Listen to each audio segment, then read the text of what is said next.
कोई अंधी, न कोई बहरी, न कोई लूली, न कोई लंगड़ी, बल्कि ऐसी खातून जैसे लग रहा था जन्नती हूरों ने किसी दोशीज़ा का श्रृंगार किया। चेहरा ऐसा चमक रहा था जैसे बदरे मुनीर ने बलाएं ले ली हो। आज का नौजवान होता तो सोचता, लगता मैं गलती से दूसरे कमरे में आ गया, चलो मैं अपनी बीवी के पास बाद में जाऊंगा, पहले यहाँ टाइम पास कर लूं। मगर उस नौजवान के तकवे को सलाम, जब उसने ये मंजर देखा तो भागा और शेख का हाथ पकड़ा। अब अदब अदब किनारे, सीधे हाथ पकड़ा, कॉलर पकड़ा। बाबा अब तो मुझ पे रहम नहीं आता। क्या हुआ? एक गुनाह किया था, सेब खाकर तो अंधी, बहरी, गूंगी, लंगड़ी से शादी करनी पड़ी। अगर ये दूसरा गुनाह हो जाता तब तो मैं अपने आप को भी माफ नहीं कर पाता। कुछ तो मुझ पे रहम करो। आपने कहा अंधी बहरी, ये तो ऐसा लगता है जैसे जन्नती हूर कोई बैठी हो। चेहरा ऐसा कि इस चश्मे फलक ने ऐसी खूबसूरती ना देखी हो। मुझे मेरी बीवी के कमरे में ले चलो जहां मेरी बीवी अंधी, बहरी, गूंगी, लंगड़ी बैठी है। मेरा इंतजार कर रही होगी, मैं वहां जाऊंगा। इतना सुनना था। तब तक उस शेख ने, किसने? हजरत अब्दुल्ला सोमरी ने उस नौजवान की पीठ थपथपाई। किस नौजवान की?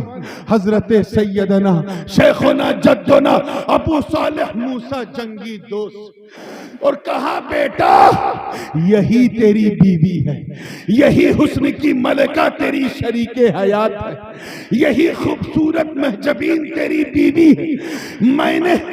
मैंने जब तेरे अंदर देखा कि एक नाकर्दा गुनाह की तौबा के लिए तो इतना बेचैन है, तो मैं समझ गया कि मेरी सैयदा उम्मुल खैर के लिए, मेरी इस बेटी के लिए तुझसे बेहतर दामाद मुझे मिलने वाला नहीं। जिस तरह मेरी बेटी लाजवाब है, उसी तरह तू भी लाजवाब।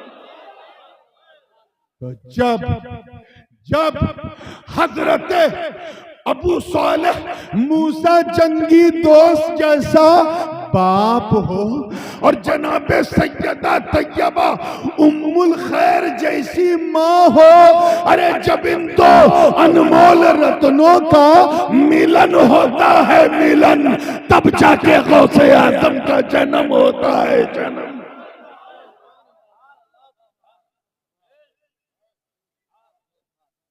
इसलिए अपनी नस्ल को संभालना तो खुद संभाल जाओ। नस्ल को अच्छी कौम के सामने देना है तो खुद अच्छे बन जाओ। ये नतीजा है कि बेटा पैदा हुआ तो वो अब्दुल कादिर जीलानी, जिसे निकलता हुआ सूरज सलाम करता हो, वो अब्दुल कादिर जीलानी जिनकी हर हरकत पर मशीयत की नजर हो, वो अब्दुल कादिर जीलानी जिनकी तबीयत ही शरीयत के रंग में ढली हो, वो अब्दुल कादिर जीलानी जो फर्श पर रहकर अर्श का नजारा करता हो, वो अब्दुल कादिर जीलानी जो परतवे ज़ाते मोहम्मदी हो, वो अब्दुल कादिर जीलानी जिसने मेंबर पे खड़े होके कहा कदमी हादिही अला रग़बत कुल्ले वलिय्यिल्लाह, मेरा ये कदम तमाम वलियों की गर्दनों पर है। तो सबने गर्दन झुका दी और सबकी झुकी गर्दन ये ऐलान करने लगी कि ए अब्दुल कादिर, हम तेरा वो कदम अपने पांव पे क्यों ना रखे, अपने गर्दनों पे क्यों ना रखे, तेरी गर्दन पे मुस्तफा का कदम है।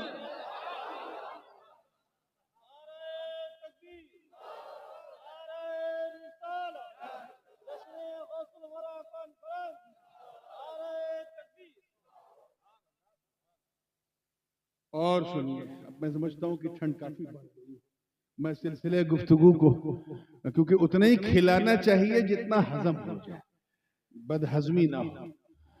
इजाजत है 2-4-5 मिनट और, या इसलिए कि जो दूसरा हिस्सा है तरीकत वाला, अगर उस पर हमने कुछ नहीं कहा तो सब गड़बड़ हो जाए। वकूनू मा सादिकीन, और सच्चों के साथ हो जाओ, हो जाओ। इसकी कई एक मिसालें हैं, एक आसान मिसाल देके बात को फिनिश करूंगा।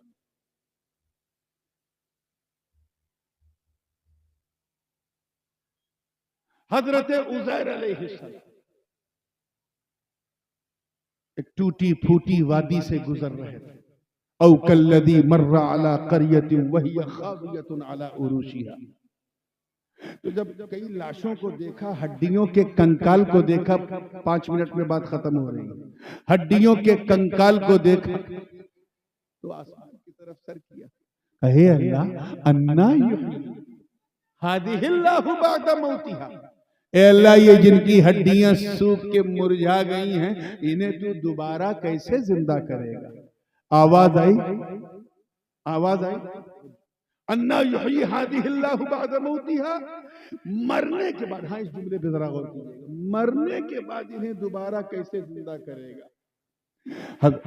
हजरत उज़ैर का ये जुमला था और कितना यकीन था कि मैं अल्लाह से कहूंगा तो जवाब भी मिलेगा, हाय हाय जवाब भी मिलेगा। अल्लाह पाक ने फरमाया, ऐ उज़ैर यही जानना चाहता कि मरने के बाद दोबारा जिंदा कैसे करूंगा। सुन, फअमातहुल्लाहु मिअता आम, 100 साल तक हजरत उज़ैर पर मौत तारी कर दी। जोर से बोलो, कै साल तक मौत समझते हैं ना? हाँ अच्छा, जब आएगी तो समझ जाओगे। मौत कहते हुआ इन्फिसालुर रूह अनिल जसद, रूह का जिस्म से निकल जाना क्या है, यानी 100 साल तक हजरत उज़ैर जो हैं वो फिलिस्तीन की वादी पड़े हैं और उनकी रूह कब्जे मौला में 100 साल तक। तुम 100 साल के बाद रूह उज़ैर को जिस्म उज़ैर में अल्लाह ने पलटा दिया। जब पलटाया तो जिस्म हरकत आई, हजरत उज़ैर उठ के बैठ गए। रब ताला ने फरमाया कम लबिस्त, कितना आराम किया।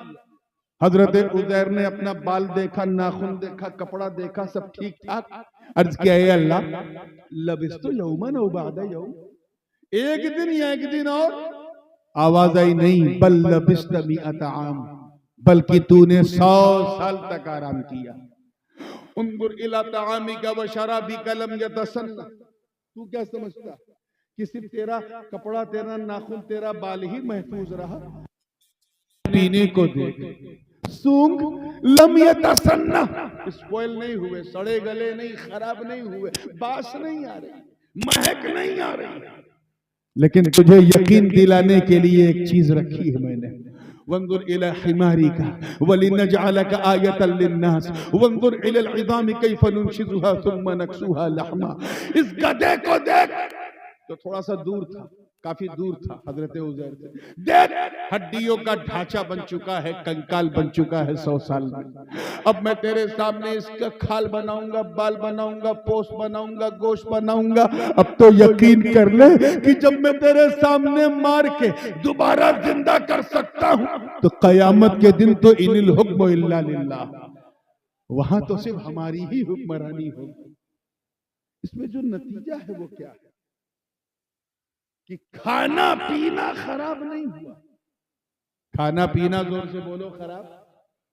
रवायात में है कि उसमें गोश्त के सूखे टुकड़े थे, खराब नहीं हुए, सत्तू था, खराब नहीं हुआ, शहद था, खराब नहीं हुआ, खजूरें थी, खराब नहीं हुआ, कुछ सब्जियां थी, खराब नहीं हुई, रोटी का टुकड़ा था, खराब नहीं हुआ, पानी खराब नहीं हुआ, 100 साल तक नहीं खराब हुआ। जानते क्यों? क्योंकि वो पूरा खाना पीना एक पोटली में था। किसमें था? गठरी, पोटली क्या कहते हैं? हाँ? पोटली कहते हैं ना, पूरब में गठरी कहते हैं। एक पोटली में था, तवज्जो से सुनिए, किसमें था? जोर से बोलो। और पोटली कहां थी? अल्लाह वाले के कंधे पर। कैच करो यार, सो लेना बाद में। अल्लाह वाले के, अल्लाह की शान देखो, अल्लाह ने अल्लाह वाले को बचाया। अल्लाह वाले की सोहबत और कुर्बत ने बेजान दानों और बेजान खानों को बचाया। और ये गधा सोहबत से दूर, कुर्बत से दूर था, सड़ भी गया, गल भी गया। अरे समझो यार, अब अगर तुमसे कोई कहे कि बुजुर्गों की बारगाह में ना जाओ, अल्लाह वालों के पास ना बैठो, बगदाद ना जाओ, अजमेर ना जाओ, कलियर ना जाओ, किछौछा ना जाओ, बरेली ना जाओ, अगर कोई ऐसी बकवास करे, झगड़ा मत करना, समझ जाना ये गधा है। क्या है? कहना गधे, पहले तू इंसान तो बन, गौस का कुत्ता तुझे मुसलमान बना देगा। आप जरा सोचो कि जब साथ रहने का फैज ये है, सोहबत का फैज कि सच्चों के साथ होने से जब बेजबान दाना और बेजबान खाना 100 साल तक नहीं बिगड़ सकता, तो वो सुन्नी भी नहीं बिगड़ेगा जो दामने अब्दुल कादिर जीलानी ताम के। मौला करीम हम सबको गौसे आजम की निस्बत का फैज अता फरमाए। इंशाअल्लाह फिर 18 तारीख को, थोड़ा कम ठंडक रहेगी, यूसुफपुर नगलिया में 18 को इंशाअल्लाह मुलाकात होगी। मौलाना हसनैन साहब ने मोहर लगा दी, ये रहेंगे इंशाअल्लाह, तो बिल्कुल आना है इंशाअल्लाह।